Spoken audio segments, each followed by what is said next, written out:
Greetings and welcome to New Media News. My name is Chuck Palm. New Media News is brought to you by IPN, the Internet Podcasting Network. This is Episode 2. Today is Thursday, September 3, 2009. Today's top stories on New Media News. A bill that would give the president emergency control over the Internet. More marketers are using social media to reach customers. The New York Times reports a mass exodus of Facebook users. The New York Times also reports that all you need to be a reporter is an iPhone. In our big business deal today, Skype sells for $2.75 billion. And a look at a YouTube video by Rukumbu.com.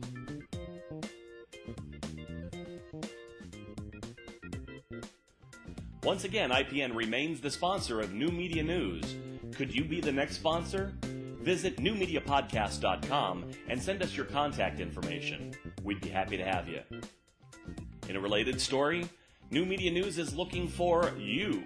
We need new reporters, and we're taking submissions for stories from our field. If you know somebody who's interested in being a cub reporter for New Media News or has an interest in social media stories, they could be submitted in audio or video format with supporting links.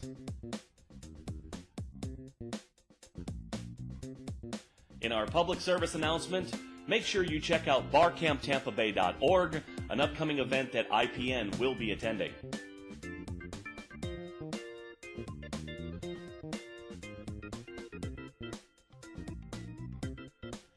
And finally, for those of you who would like to contact New Media News, follow these links to reach me or any of our reporters at New Media News.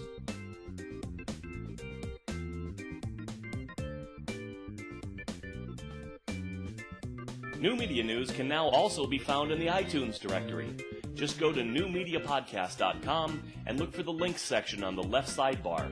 You'll see a link to the iTunes store. Please take a moment to subscribe to our stories at newmediapodcast.com, either on the RSS button or the iTunes Store link. And remember, your comments are very important to us. Our first story comes from news.cnet.com and mentioned how a bill has been written to allow the president to take control of private sector networks during a, quote, so-called cyber emergency. This story comes to us from what we call our Not Gonna Happen department. This bill would give President emergency control of the Internet. Internet companies and civil liberties groups were alarmed this spring when a U.S. Senate bill proposed handing the White House power to disconnect private computers from the Internet. The new version of the bill proposed by Senator Jay Rockefeller declare a cybersecurity emergency relating to non-governmental computer networks and do what's necessary to respond to the threat. Other sections of the proposal include a federal communications program for cybersecurity professionals and a requirement that certain computer systems and networks in the private sector be managed by people who have been awarded that license. This next story comes to us from the New York Times in what I like to call our You've Got to Be Kidding Me department. Facebook users are facing a mass exodus, as evidenced by their 87.4 billion unique visitors in July. This next story comes from the New York Times in what must be called We're Making Stuff Up. Facebook exodus. That's right, there is a mass exodus of Facebook. Whereas the evidence cannot be seen in their overall numbers, right inside the article they mention that, according to the ComScore, Facebook attracted 87.7 million unique visitors in the United States in July. So this next story prefaced with that little comment, the center cannot hold. Facebook and online social grid could not command loyalty forever. If you ask around, as I did, you'll find the quitters. One person shut down her account because she disliked how nosy it made her. Another thought the scene had turned desperate. A third feared stalkers. And finally, a fourth believed that his privacy was being compromised. And a fifth disappeared without a word. My next favorite comment from this so-called news article states, Leif Harmon, once a Facebook user, now crusades against it. Having dismissed his mother's snap judgment of the site that Facebook is the devil, Harmison now passionately agrees, and now sells t-shirts with the words, "Shut your Facebook."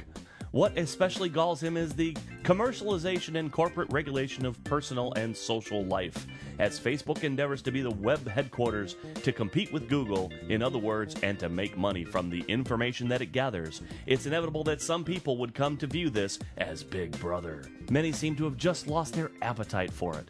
They seem to just stop wanting to look at other people's photos, resumes, and updates, or have their own subject to scrutiny. Here's an answer: don't post them.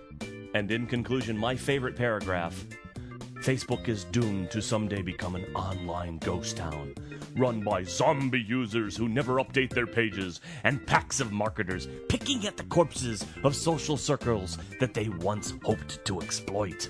Sad, if so, though may be fated like the demise of a college clique. Okay? In our big money department today, TechCrunch tells us that Skype has sold for $2.75 billion. The most interesting part of this deal is that that's only 65%, while eBay remains a 35% shareholder. And this week on TechCrunch, confirmed eBay sells Skype in a deal valuing at $2.75 billion.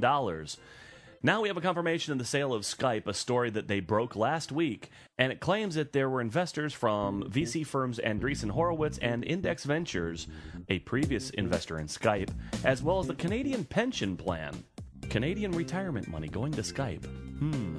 New investors will buy 65% of Skype from eBay, continuing to own 35% in a deal valuing Skype at $2.75 billion US. eBay is expected to receive approximately $1.9 billion in cash upon the completion of the sale, and a note from the buyer in the principal amount of $125 million. eBay paid $3.1 billion just a few years ago to purchase Skype, so this has seen as a loss for the eBay corporation when they purchased from Nicholas Sennstrom and Janice Fritz back in 2005, eBay written down nearly $1 billion of the deal after realizing the supposed synergies weren't going to pan out as planned. Skype is said to be making approximately $600 million a year in revenues, so it seems that the investor group acquired a company at a very reasonable price.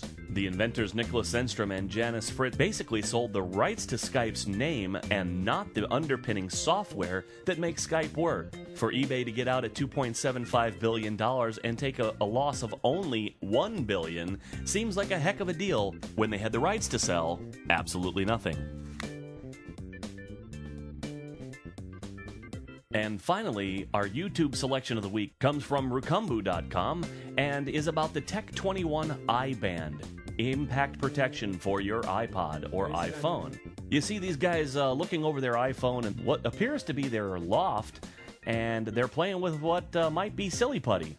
But if you fast forward a little bit here, you notice that these guys are serious about their silly putty, as one of them wraps the strand of goo around the other guy's finger and proceeds to smash it with a hammer. They say that the resistant impact gel absorbs 100% of the impact and is able to protect electronic devices like iPods and other equipment that is form-fitted from these sheets of rubber. And just to prove his point, he wraps his iPhone in one of the sleeves and proceeds to chuck it against the wall. Showing that the iPod still works is not quite good enough. We have to take it outside and drop it off the balcony. Ooh, that looked pretty nasty landing face down on the rocks there. If that wasn't bad enough, throwing your iPhone off the patio, let's do that again by dropping it onto the bricks. Picking it up, we discover that the video is still playing. I love this video simply because Rukumbu.com shows what the product does, and Tech 21 iBand for your iPhone seems to be one heck of a little product. That concludes episode number 2 for this week in September 2009. Thanks for watching New Media News. Be sure to leave comments on iTunes, YouTube, and our own website at newmediapodcast.com. If you're interested in supporting New Media News or submitting stories, send us email at news@newmediapodcast.com. Thanks again for watching. My name is Chuck Palm. We'll see you next week, everybody.